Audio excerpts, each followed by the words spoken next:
Jonah chapter 1 Audio Bible. Jonah disobeys the Lord. One day, the Lord spoke to Jonah, son of Amittai.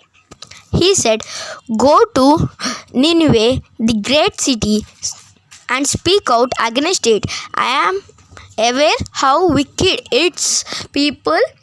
Jonah, however, he set in opposite direction order to get away from the Lord.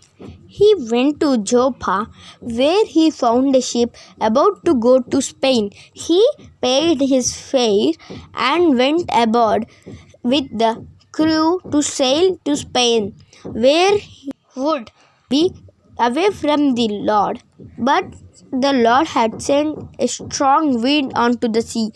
The storm was so violent that the ship was danger to breaking up. The sailors were terrified and cried out for help, each one to his own god. Then, in the order lesson, the danger, they threw the cargo overboard. Meanwhile, Jonah had gone below and was lying in the ship hold, sound asleep. The captain found him there and said to him, "What are you doing asleep? Get up, pray to your God for help. Maybe he felt sorry for us and spare our lives." The sailors said to one another, "Let's draw lots and find out who is to blame for getting us into this trouble." They did it.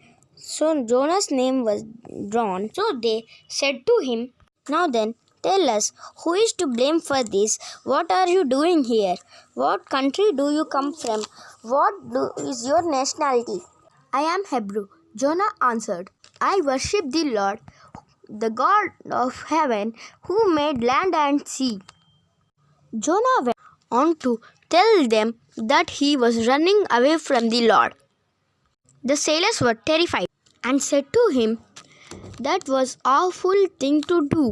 The storm was getting worse all the time. So the sailors asked him, "What should we do to stop the storm?" So Jonah answered, "Throw me into the sea and it will calm down. I know it's my fault that you are caught in this violent storm." Instead, the sailors tried to get the ship to shore, rowing with all might. But the storm was getting worse and worse, and they got nowhere. So they cried out to the Lord, "Oh Lord, we pray, don't punish us with death for taking this man's life. You, oh Lord, are you responsible for all this? It is your doing."